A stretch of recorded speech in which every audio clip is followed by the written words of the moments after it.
Saya sangat skeptism dengan apa yang diperolehi oleh perjanjian Nagorno-Karabakh. Sangat-sangat skeptism, dan saya akan share dengan saudara apa yang saya bimbang.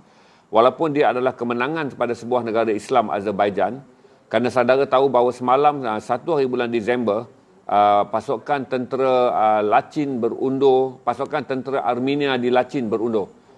Pasukan tentera Armenia di Lachin berundur, bererti sepenuhnya 9 wilayah yang dulunya diduki oleh tentera Armenia dan juga penjuang pemisah Nagorno-Karabakh kini sepenuhnya dikuasai oleh Azerbaijan. Ceritanya agak mudah, saya akan tengok kalau ada map, sampai itu saya ceritalah macam orang kampung sini, saudara tahu. Pada tahun 1908, apabila Empire Osmaniyah telah mulai melemah, Empire Osmaniyah jatuh pada 1917 ketika mereka kalah Perang Dunia Kedua. Tapi pada tahun 1908, apabila Empire Osmaniyah mula mengalami krisis kelemahan Empire kerana masalah kewangan, wujud 3 negara yang berada secara berjiran. Negara tersebut adalah Azerbaijan, negara tersebut adalah Armenia dan negara tersebut adalah Georgia. Ketiga-tiga negara telah berbincang untuk mewujudkan satu negara merdeka yang memberikan mereka bebas daripada Empire Osmaniyah. Tetapi perkara tersebut tidak berlaku hinggalah pada tahun 1917 secara rasminya Osmaniyah jatuh. Pada tahun 1908 telah berlaku satu tragedi hitam di mana tentera Islam yang datang daripada Empire Osmaniyah telah berperang dengan Christian Armenian Orthodox, di mana kedua-dua pihak, hingga sekarang ni sejarah dia, Turki menganggap pada 1908 adalah era pembunuhan orang Islam oleh majoriti Armenia Christian Orthodox di Armenia. Manakala orang Christian Armenia Orthodox menganggap bahawa kedatangan tentera Osmaniyah telah membunuh banyak masyarakat Christian Orthodox. Ini adalah pandangan 1908 yang mewujudkan sentimen Turki dengan Armenia hingga sekarang. Berbanding pula sentimen Armenia dan Nagorno-Karabakh yang milik Azerbaijan adalah berbeza. Begini. Apabila mereka gagal menuntut kemerdekaan dan jatuhnya Empire Osmaniyah, pada tahun 1917 mereka ingin membentuk sebuah negara serangkai, iaitu Georgia, Azerbaijan dan juga Armenia. 1917. Tapi perjanjian ini gagal dicapai. Walaupun ketiga-tiga pemimpin kaum yang besar ni datang dengan mengatakan apabila Osmaniyah telah jatuh, kita isytiharkan kemerdekaan kita. Sama ada kita ingin menjadi negara berasingan ataupun negara bersama, kita akan tentukan kemudian. Ketika Georgia, ketika Armenia dan ketika Azerbaijan sedang menguruskan proses untuk membentuk sebuah negara, 1917 juga berlaku revolusi Bolshevik, di mana anda tahu Tsar Romanov, pemimpin kuasa monarki di Rusia, telah ditewaskan oleh pasukan komunis, di mana pengaruh Karl Marx, iaitu ideologi Karl Marx dari Jerman, bukunya dibaca dan kemudiannya menjadi kepercayaan masyarakat Rusia yang dipimpin oleh Lenin dan Stalin. Faham komunis telah menjatuhkan satu revolusi dan akhirnya jatuhlah King Romanov. King Romanov mati dan kemudiannya naik komunis yang dipanggil revolusi Bolshevik 1917. Apabila Rusia naik dan mula membentuk kerajaan komunis, Rusia ingin menakluk negara-negara yang berada di sekitarnya. Sasaran Lenin dan Stalin ini termasuklah juga menakluk Armenia, Azerbaijan dan juga Georgia. Oleh kerana Rusia terlalu kuat pada waktu itu, penaklukan ke atas ketiga-tiga negara ini dibuat melalui surat diplomatik dia, di mana Stalin menghantar orang untuk meminta ketiga-tiga negara mengelak perang dan menerima Rusia sebagai negara penjajah mereka. Maka ketiga-tiga negara yang baru saja bebas daripada penjajahan Empire Osmaniyah bersetuju menjadi sebahagian daripada Rusia. Kerana tawarannya, walaupun mereka menjadi sebahagian daripada Rusia, ketiga-tiga negara ini boleh membina, ketiga-tiga negeri ini kini boleh membina kerajaan mereka sendiri. Maka Rusia membina sempadan. Dibinanya sempadan Georgia, tidak ada isu. Dibinanya sempadan Armenia dan Azerbaijan, itu menimbulkan isu. Kerana diberilah garis laluan sempadan di mana Nagorno-Karabakh yang 95% penduduknya adalah Christian Armenian, berada dalam bumi Azerbaijan yang 95% penduduknya ada Islam. Sejak itu timbul ketegangan kerana orang-orang Armenia Ortodok tidak gembira menjadi sebahagian daripada negeri Azerbaijan. Mereka mahu wilayah Nagorno-Karabakh menjadi sebahagian daripada wilayah Armenia. Tetapi peta pada waktu itu kembali kepada peta lama, di mana Rusia yang baru menakluk mereka di bawah rejim komunis kata inilah petanya. Walaupun sejarah mengatakan Stalin pernah menyebut bahawa dia sengaja meletakkan meletakkan Nagorno-Karabakh yang majoritinya orang Armenia di dalam wilayah Azerbaijan supaya Azerbaijan dan Armenia akan mengalami perbalahan sendiri dan akhirnya Rusia tidak akan perlu memikirkan tentang mereka bersatu untuk menentang Rusia. Ini bijaknya Lenin. Dia pastikan bahawa fokus orang Islam adalah untuk berpegang dengan orang Kristian kerana isu Nagorno-Karabakh. Jadi bererti orang Georgia dan bererti orang Armenia dan orang Azerbaijan tak akan bersatu untuk menentang Rusia. Kerana Rusia dalam proses membina empire, dia tidak mahu sentiasa sibuk berperang. Jadi Stalin dan Lenin menganjurkan satu benda yang disebut pecah dan perintah, di mana dia pecahkan negeri itu, tetapi perpecahan itu menimbulkan krisis setempat. Apabila kerajaan Rusia mulai lemah pada tahun 1987, anda tahu apabila Glasnost dan Perestroika melalui lemah, Mikhail Gorbachev, Presiden Rusia Komunis yang terakhir tak dapat mempertahankan komunis di Rusia, maka ketika itu orang-orang di Azerbaijan dan orang-orang di Armenia mula ingin menuntut negara merdeka. Berarti mereka mahukan membina negara merdeka dan mereka berperang. Walaupun belum lagi diisytiharkan negara ini oleh Rusia sebagai negara berdikari, dia dah bermula perang yang disebut perang gerila pada tahun 88 hingga tahun 1991.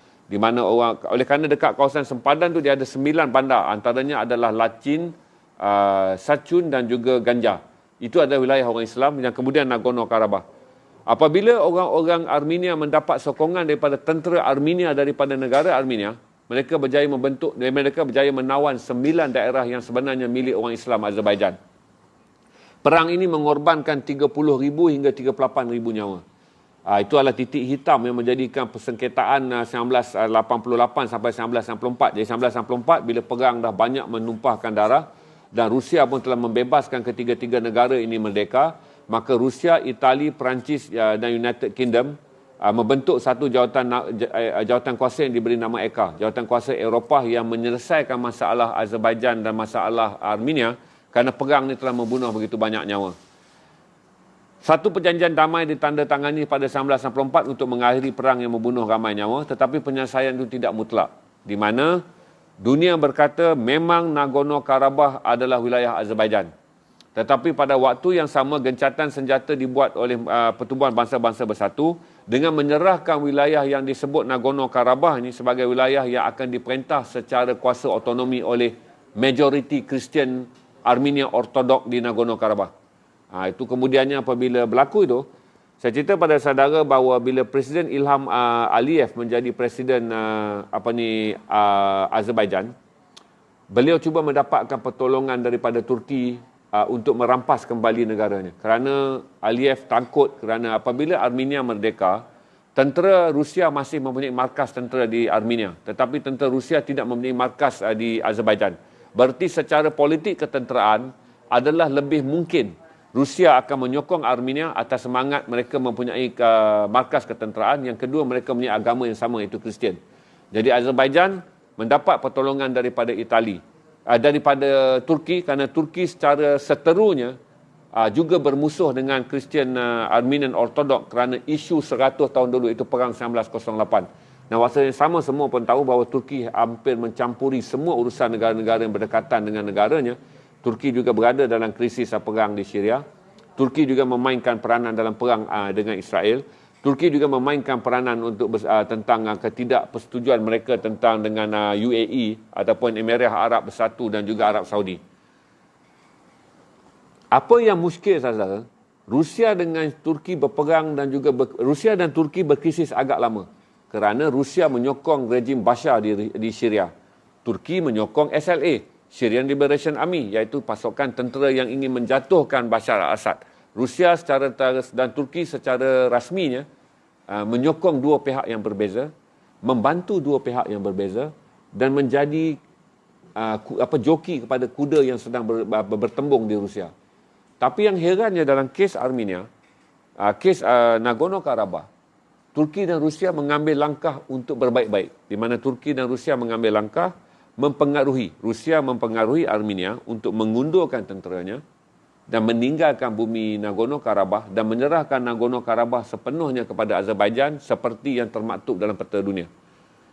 Turki pula setelah menghantar tenteranya masuk dan membantu tentera Azerbaijan merampas kembali Nagorno-Karabakh, duduk semeja dengan orang Rusia dan menjadi dua negara yang mempengaruhi, Turki dan Rusia menjadi dua negara yang mempengaruhi Azerbaijan dan juga mempengaruhi Armenia untuk menandatangani perjanjian, di mana dia kekalahan moral yang sangat besar pada Armenia, di mana Armenia mengundurkan semua tenteranya dan melepaskan 9 wilayah orang Islam kembali kepada orang Azerbaijan dan kemudian menyerahkan Nagorno-Karabakh, di mana saudara-saudara mereka yang berbangsa Armenia dan juga adalah Kristian Ortodok.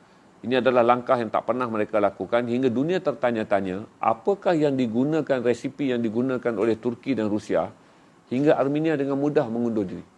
Armenia mengundur diri dan semalam adalah wilayah yang terakhir, nama wilayah itu adalah Lachin, wilayah yang dah dinaikkan semula bendera Azerbaijan.